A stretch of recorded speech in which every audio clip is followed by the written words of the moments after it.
Hey guys, welcome back to another video. ಈ ವಿಡಿಯೋದಲ್ಲಿ ನಾವು KCET 2022 ಅಂದರೆ ಈ ವರ್ಷದ KCET ಸಂಬಂಧಪಟ್ಟ ಕೆಲವೊಂದಷ್ಟು ಮಾಹಿತಿಯನ್ನು ಡಿಸ್ಕಸ್ ಮಾಡೋಣ. ಏನೇನು ಅಂತಂದರೆ ಅಪ್ಲಿಕೇಶನ್ ಕುರಿತಾಗಿ ಕೆಲವೊಂದಷ್ಟು ಮಾಹಿತಿ ಮತ್ತು ಸಿಲೆಬಸ್ನ ಕುರಿತಾಗಿ ಕೆಲವೊಂದಷ್ಟು ಮಾಹಿತಿ. ಅಂದರೆ ಸಿಲೆಬಸ್ ಅಂತಂದರೆ ಏನೇನು ಸಿಲೆಬಸ್ ಇರುತ್ತೆ ಈ ವರ್ಷ ಸಿಲೆಬಸ್ನ ಈ ವರ್ಷದ ಬಿಟ್ಟಿರ್ತಾರ ಅಥವಾ ಪ್ರೀವಿಯಸ್ ಇಯರ್ನ ರೆಫರ್ ಮಾಡಬೇಕಾ, ಏನೇನು ಓದಬೇಕು, ಏನೇನು ಓದಿದ್ರೆ ಎಷ್ಟು ಬರುತ್ತೆ, ಯಾವ ರೀತಿ ಓದಬೇಕು, ಯಾವ ರೀತಿ ಓದಿದ್ರೆ ಎಷ್ಟು ರ್ಯಾಂಕ್ನ ತೊಗೊಬಹುದು, ರ್ಯಾಂಕ್ನ ಬೂಸ್ಟ್ ಮಾಡ್ಕೋಬೇಕಂದ್ರೆ ಈಗಲಿಂದನೇ ಕಾಂಟ್ರಿಬ್ಯೂಷನ್ ಕೊಡೋದು ತುಂಬ ಇಂಪಾರ್ಟೆಂಟಾ. ಇದ್ರ ಬಗ್ಗೆ ಎಲ್ಲ ಕಂಪ್ಲೀಟ್ ಇನ್ಫಾರ್ಮೇಷನ್ ತಿಳಿಸ್ಕೊಡ್ತೀನಿ. ಆ್ಯಂಡ್ ಅದಕ್ಕಿಂತ ಮುಂಚೆ ನೀವು ನಮ್ಮ ಚಾನಲ್ಗೆ ಸಬ್ಸ್ಕ್ರೈಬ್ ಆಗಿಲ್ಲ ಅಂತಂದರೆ ಕೂಡ ಸಬ್ಸ್ಕ್ರೈಬ್ ಆಗಿ ಮತ್ತು ಪಕ್ಕದಲ್ಲಿರೋ ಬೆಲ್ ಐಕನ್ ಪ್ರೆಸ್ ಮಾಡೋದ್ರಿಂದ ನಾವು ಅಪ್ಲೋಡ್ ಮಾಡೋ ಪ್ರತಿಯೊಂದು ವಿಡಿಯೋ ನೋಟಿಫಿಕೇಶನ್ ತಲುಪೋಗುತ್ತೆ. ಆ್ಯಂಡ್ ಪ್ರತಿಯೊಂದು ವಿಡಿಯೋ ಸಹ ತುಂಬ ಇಂಪಾರ್ಟೆಂಟ್ ಆಗಿರುತ್ತೆ. Okay, without any further delay let's start this. KCET 2022 application related information ಬೇಕಾದರೆ ನಿಮಗಾಗಲೇ ಗೊತ್ತಾಗಿರುತ್ತೆ. ಈಗಾಗಲೇ ಅಪ್ಲಿಕೇಶನ್ ಡೇಟನ್ನು ಅನೌನ್ಸ್ ಮಾಡಿದ್ದಾರೆ, ಯಾವತ್ತು ಬಿಡ್ತಾರೆ ಅಂತ. April 5 ಆಯಿತಾ. ಆಮೇಲೆ ನಿಮ್ಮ ಎಕ್ಸಾಮಿನೇಷನ್ ಡೇಟ್ಸು ಸಹ ಅಂದಾಜಾಗಿ ಹೇಳಲ್ಪಟ್ಟಿದ್ದಾರೆ. June 16, 17 ಮತ್ತು 18 ಅಂತ. ಹೌದು, June 16th, 17th and 18th ಈ 3 ದಿನ ನಿಮಗೆ ನಿಮ್ಮ CET ಎಕ್ಸಾಮನ್ನು ಕಂಡಕ್ಟ್ ಮಾಡ್ತೀನಿ ಅಂತ ಹೇಳಿದ್ದಾರೆ. ಅಪ್ರಾಕ್ಸಿಮೇಟ್ಲಿ ನಿಮ್ಮ ಎಕ್ಸಾಮ್ ಮುಗಿದ ಒಂದು 28ರಿಂದ 30 ದಿನದೊಳಗಡೆ, 28 ದಿನ ಅಂದ್ಕೊಳ್ಳಿ ಅಪ್ರಾಕ್ಸಿಮೇಟ್ಲಿ, ಅಷ್ಟು ಟೈಮ್ ಸಿಗುತ್ತೆ ನಿಮಗೆ. ಅಷ್ಟರೊಳಗೆ ನೀವು CETಗೆ ಪ್ರಿಪೇರ್ ಆಗಬೇಕು. ಓಕೆ, ಆ್ಯಂಡ್ ಯಾವ ವೆಬ್ಸೈಟಲ್ಲಿ ಹಾಕಬೇಕು ಅಂತ ತುಂಬ ಚೆನ್ನಾಗಿ ಕೇಳ್ತಿದ್ರು.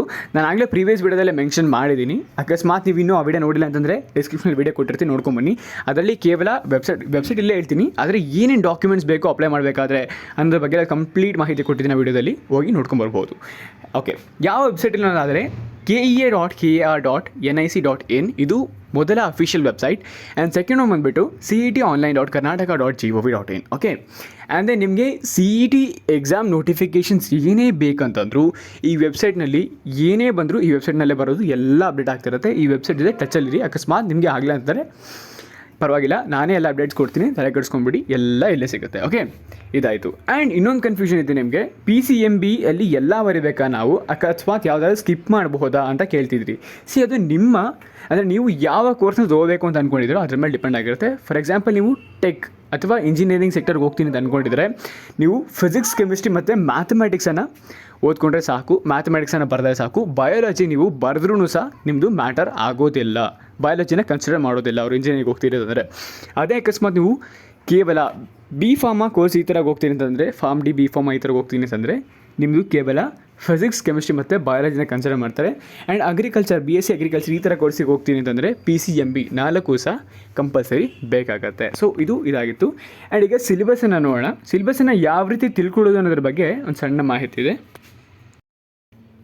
ಸಿಲೆಬಸ್ ಯಾವ ರೀತಿ ತಿಳ್ಕೊಳ್ಳೋದು ಅಂತಂದರೆ, KCET ಅಂತ ಸರ್ಚ್ ಮಾಡಿ. KCET ಅಂತ ಸರ್ಚ್ ಮಾಡಿದ ತಕ್ಷಣ ಕಾಮನ್ ಎಂಟ್ರೆನ್ಸ್ ಟೆಸ್ಟ್ ಅಂತ ಅಂದ್ಬಿಟ್ಟು ಈ ರೀತಿ ಒಂದು ಇಂಟರ್ಫೇಸ್ ಬರುತ್ತೆ ನಿಮ್ಮ ಮುಂದೆ. ಓಕೆ, ಈ ರೀತಿ ಒಂದು ಇಂಟರ್ಫೇಸ್ ಬರುತ್ತೆ. ಇದರಲ್ಲಿ ನಿಮ್ಗೆ ಏನು ಬೇಕಾಗಿರೋದು ಅದ್ರ ಮೇಲೆ ಟ್ಯಾಪ್ ಮಾಡಿ. ವೀಡಿಯೋಸು, ನ್ಯೂಸು, ಡೇಟ್ಸು ಮತ್ತು ಸಿಲೆಬಸ್ ಆ್ಯಂಡ್ ಓವರ್ವ್ಯೂ. ನಮಗೆ ಬೇಕಾಗಿರೋದು ಇವಾಗ ಸಿಲೆಬಸ್ ಮೇಲೆ ಟ್ಯಾಪ್ ಮಾಡ್ತೀನಿ. ಸಿಲೆಬಸ್ ಮೇಲೆ ಟ್ಯಾಪ್ ಮಾಡಿದ ತಕ್ಷಣ ನನಗೆ ಈ ರೀತಿಯಾದ ಇಂಟರ್ಫೇಸ್ ಓಪನ್ ಆಗುತ್ತೆ. ಇಲ್ಲಿ ಫಿಸಿಕ್ಸಿಂದ ಹಿಡಿದು ಕೆಮಿಸ್ಟ್ರಿವರೆಗೂ PCMB 4 ಸಬ್ಜೆಕ್ಟು ಫಸ್ಟ್ PU ಮತ್ತು ಸೆಕೆಂಡ್ PUದು ಎಲ್ಲ ಚಾಪ್ಟರ್ ಏನೇನು ಕವರ್ ಮಾಡಬೇಕು ನೀವು ಅದ್ರ ಬಗ್ಗೆ ಕಂಪ್ಲೀಟ್ ಮಾಹಿತಿ ಇರುತ್ತೆ. ಆ್ಯಂಡ್ ಮೋರ್ ಓವರ್ ನಿಮ್ಮ ಸೆಕೆಂಡ್ PU ಇಂದ ತುಂಬ ಕ್ವಶನ್ಸ್ ಕೇಳೋದ್ರಿಂದ concentrate on your second PUC perfectly. And ನಿಮ್ಮ ಫಸ್ಟ್ PU ಅಲ್ಲಿ ನಾನು ಕೆಲವೊಂದಿಷ್ಟು ಟ್ರಿಕ್ಸ್ ಹೇಳ್ಕೊಡ್ತೀನಿ. ಫಸ್ಟ್ PU ಅಲ್ಲಿ ಏನಿಲ್ಲ ಅಂತಂದರೆ ನೀವು 15 ಕ್ವಶನ್ ಅಥವಾ ಒಂದು 15ರಿಂದ ಒಂದು 18 ಕ್ವಶನ್ ಗಂಟ ಬರ್ಬೋದು ನಿಮಗೆ. ಇನ್ನು ಬಾಕಿ ಪೇಪರ್ ಏನಿರುತ್ತೆ ಅದು ಮೋಸ್ಟ್ ಪ್ರಾಬಬ್ಲಿ ಸೆಕೆಂಡ್ PUC ಇಂದನೇ ಕೇಳಿರ್ತಾರೆ. ಆಯಿತಾ, ಒಂದು ಸ್ವಲ್ಪ ಅಡ್ವಾನ್ಸ್ ಟಾಪಿಕ್ ಇರುತ್ತೆ. ಆ ಅಡ್ವಾನ್ಸ್ ಟಾಪಿಕ್ನ ಎಕ್ಸ್ಕ್ಲೂಡ್ ಮಾಡಿದ್ರೆ ಒಂದು ಮ್ಯಾಕ್ಸಿಮಮ್ ವೇಟೇಜ್ ಸೆಕೆಂಡ್ PUಗೆ ಇರುತ್ತೆ, ಮಿನಿಮಮ್ ವೇಟೇಜು ಇದಕ್ಕಿರುತ್ತೆ ಫಸ್ಟ್ PUಗೆ ಇರುತ್ತೆ, ಆ್ಯಂಡ್ ಸ್ವಲ್ಪ ವೇಟೇಜು ಅಡ್ವಾನ್ಸ್ ಕ್ವಶನ್ಗೆ ಅಂತ ಇರುತ್ತೆ. ಓಕೆ, ಸೊ ಇದ್ರ ಮೇಲೆ ಟ್ಯಾಪ್ ಮಾಡಿದ್ರೆ ನಿಮಗೆ ಏನೇನು ಚಾಪ್ಟರ್ ಕವರ್ ಮಾಡಬೇಕು ಅಂತ ಇಲ್ಲಿದೆ. ಆ್ಯಂಡ್ ನಾನು ನಿಮಗೆ ನೆಕ್ಸ್ಟ್ ವಿಡಿಯೋದಲ್ಲಿ ಲಿಸ್ಟ್ ಕೊಡ್ತೀನಿ, ಯಾವ್ಯಾವ ಚಾಪ್ಟರ್ನ ಓದಿದ್ರೆ ಎಷ್ಟು ಸ್ಕೋರ್ ಮಾಡ್ಬೋದು, ಯಾವ ಚಾಪ್ಟರಿಂದ ಮ್ಯಾಕ್ಸಿಮಮ್ ಕ್ವಶನ್ಸನ್ನು ಕೇಳ್ತಾರೆ ಅಂತ ಅಂದ್ಬಿಟ್ಟು.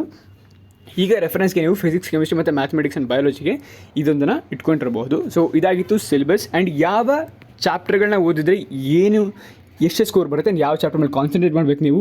ಅಕಸ್ಮಾತ್ ನೀವೇನು ಓದೇ ಇಲ್ಲ ಅಂತಂದಾಗ ಯಾವ ರೀತಿ ಎಕ್ಸಾಮ್ನ ಅಟೆಂಡ್ ಮಾಡೋದು ಅಂತ ನೆಕ್ಸ್ಟ್ ವಿಡಿಯೋದಲ್ಲಿ ತಿಳಿಸ್ಕೊಡ್ತೀನಿ. ಟಿಲ್ ದೆನ್ ಟೇಕ್ ಕೇರ್, ಬಾಯ್.